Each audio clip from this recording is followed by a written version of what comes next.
Before we start, make sure to like and subscribe. The series begins with Jin, a high school student, still seeing life through bright, optimistic eyes. Like many of us at that age, he believes that everything will be simple once high school ends. Unaware of the challenges that lie ahead, Jin begins to tell us about his close-knit squad at school, a group of friends who share his laid-back attitude. First up is Dong, whose world revolves entirely around food, yet surprisingly, he dances with incredible skill. Next is John, a typical teenager whose life is dominated by thoughts of girls. There isn't much more to say without crossing the line. Finally, there's Ben, nicknamed the well-mannered guy. He's new at school and stands out as incredibly respectable, completely different from the rest of the group. The moment he wears genuine branded shoes, his friends jokingly treat him like a guard, pinning him down and playfully stomping on the shoes to mess them up. Despite their differences, Jin reflects on how they are all deeply connected, friends who care for one another. We see them entering class, joking and laughing together, until something ahead makes them freeze, their smiles faltering. Standing there is Ji-woo, the school's diva.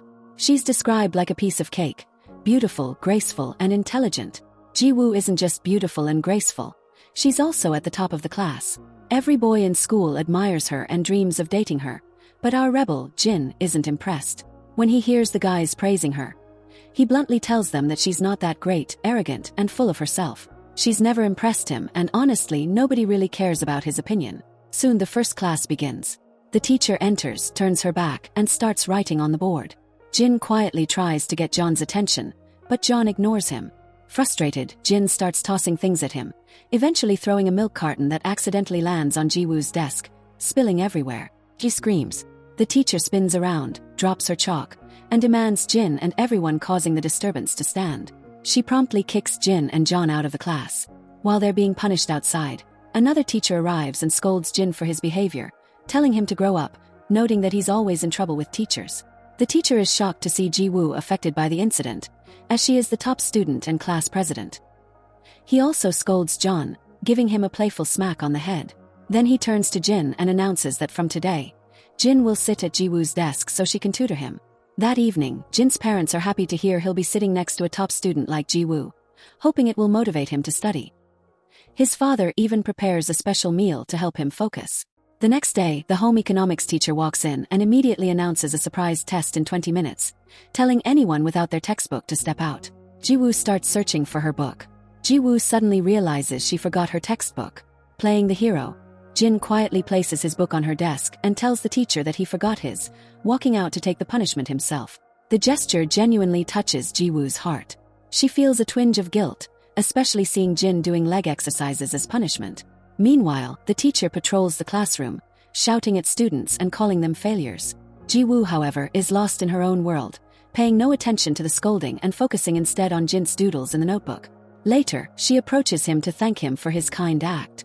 But Jin, ever cheeky, tells her she shouldn't thank him empty-handed. At least bring food or a drink. At that very moment, karma strikes. A basketball smacks him on the head, again thrown by Ben, who calls him over to play. After the game, Ben warns Jin not to speak rudely to Ji-woo or upset her again, but Jin shrugs it off and walks away. A while later, Ji-woo hands him a study guide containing all the expected exam questions, saying she made it just for him. Jin takes it and tosses it on his desk without a word. She insists, giving him a reference book, trying to thank him in her own way. The material should help him at least pass half the exam, but when Jin tells her to stop worrying about him so much, she gets frustrated. That night, Jin studies not school subjects but boxing moves. He attempts to learn from a book, which predictably doesn't work. His first move knocks over his bag, and Ji-woo's notes get dirty. He quickly cleans them, and as he opens them, he notices her handwriting is so beautiful that it captures his attention. He keeps reading until he finishes the entire booklet. The next day, Ji-woo is sitting with Bun and Mo when a clearly tired Jin walks in and hands her the completed answer sheet. He claims he solved everything.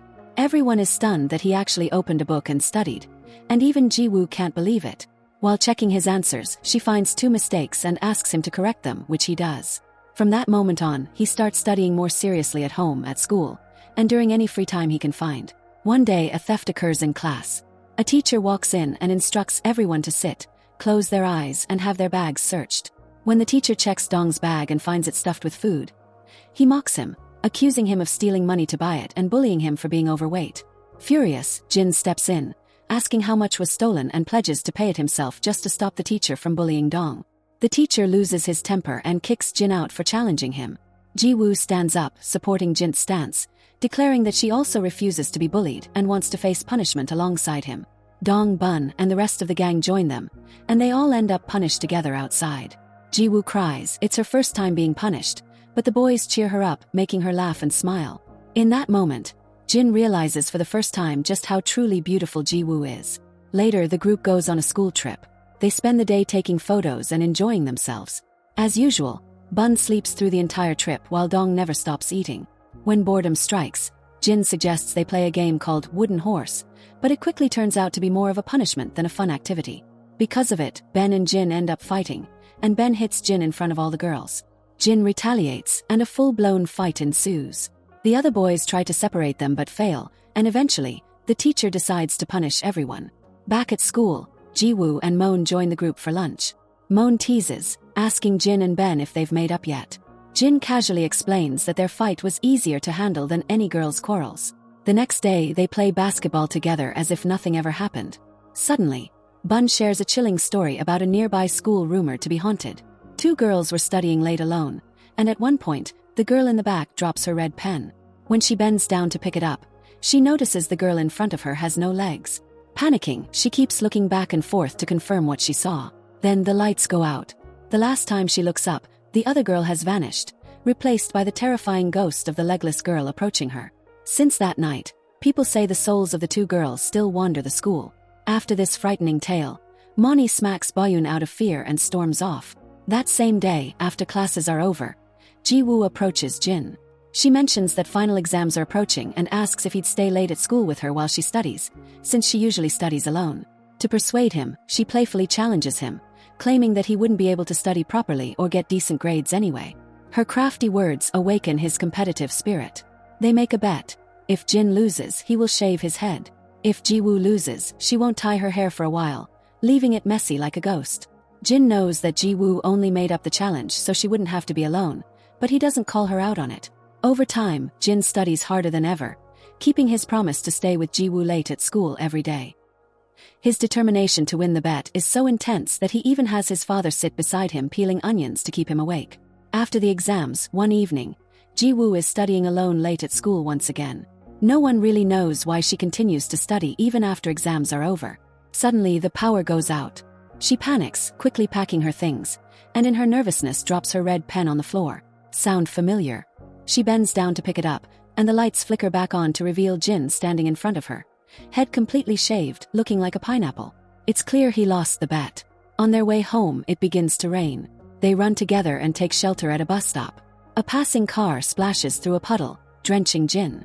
Instead of sulking, they leave the shelter and start playing in the rain, joking and laughing. A truly romantic moment.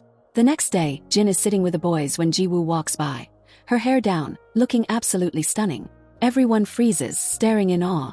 Over time, Jin realizes that he is deeply into her. He even looks for excuses to stand beside her whenever she studies outside the classroom. Then comes the university aptitude test, their last day at school. After the test, they can't contain their excitement. They go out, party, and hang out in all the places they were forbidden from during the exam season.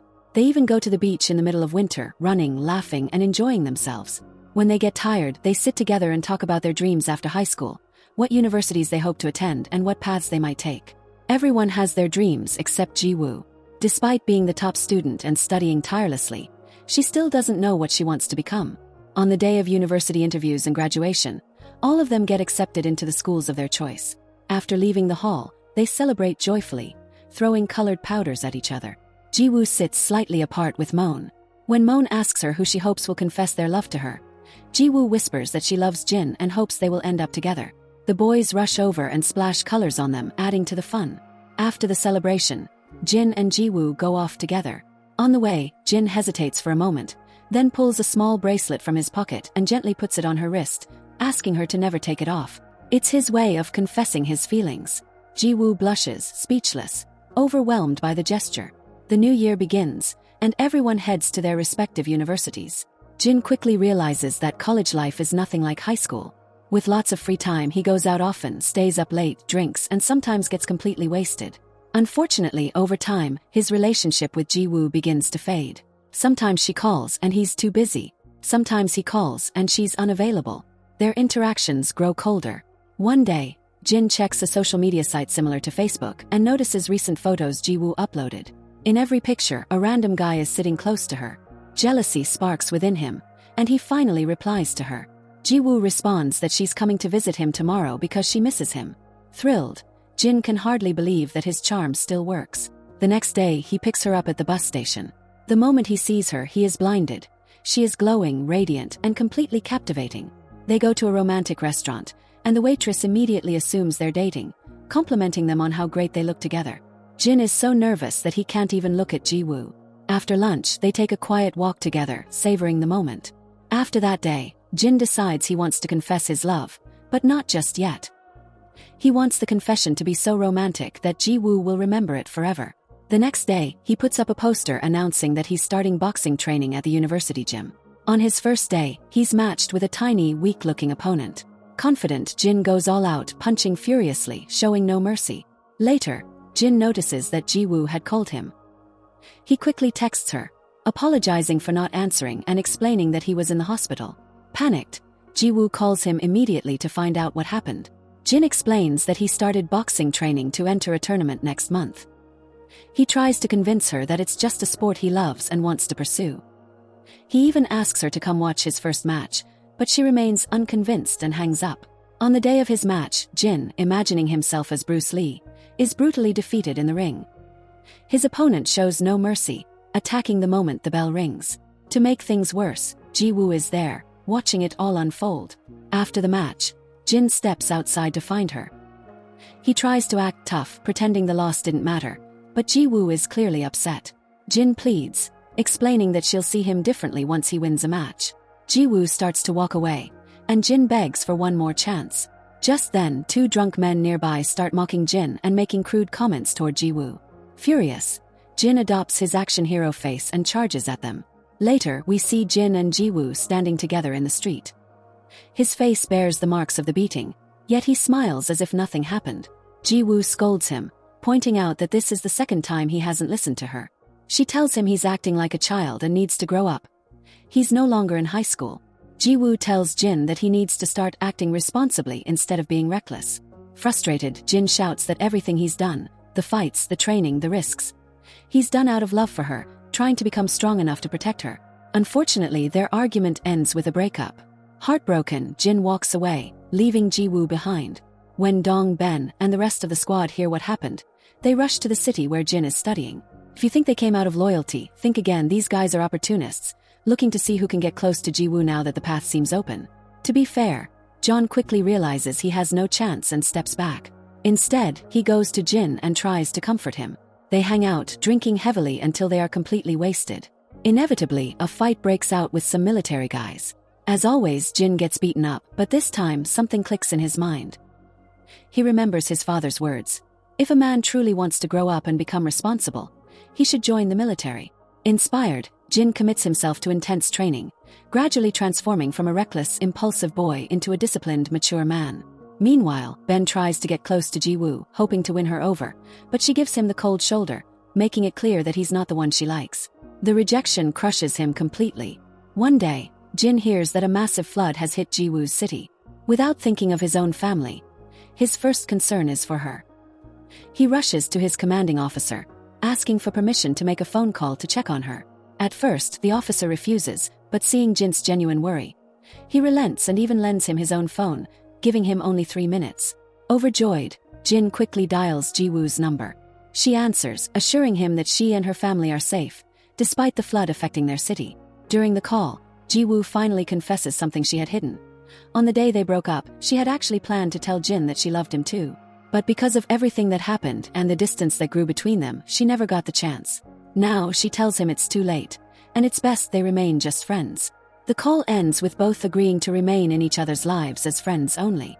Years pass, and we see where the gang ends up. Bun leverages his love for sleep and begins working at a mattress and bed company. John, no longer the wild, clueless kid, grows up to become a famous chef in the city. Dong curbs his obsession with food and becomes a prominent commercial and music video director, with Monty as his assistant after learning dance from him. Ben, the polite, well-mannered kid from a good family, studies hard and becomes a government prosecutor, widely recognized because of his father, a famous judge. Jin may not have achieved something grand like the others, but he followed the passion he's loved since childhood. Now he's a well-known author, writing illustrated stories about boxing champions. One day, Jin receives a call from Ji-woo. He expects romance, but she shocks him. She's calling to invite him to her wedding. She explains that her heart now belongs to someone else, delivering a blow Jin will never forget. Then all their friends are taking a group photo. One of them says, "If I want to kiss Ji-woo, what should I do?" Ji-woo immediately replies, "First, you'll have to kiss my husband." Everyone hears this and is shocked. Jin, without thinking, starts kissing her husband, while Ji-woo secretly laughs. In her heart she thinks, "This crazy guy still loves me." She says, "First love doesn't happen to everyone. Only the lucky ones get it." Jin feels the same. His love remains just a dream, and Ji-woo eventually becomes someone else's wife. Both of them reflect on their past and how they spent those moments together. With this sad feeling, our story comes to an end. Thanks for watching the video. If you liked it, don't forget to like it and subscribe to the channel. Thanks.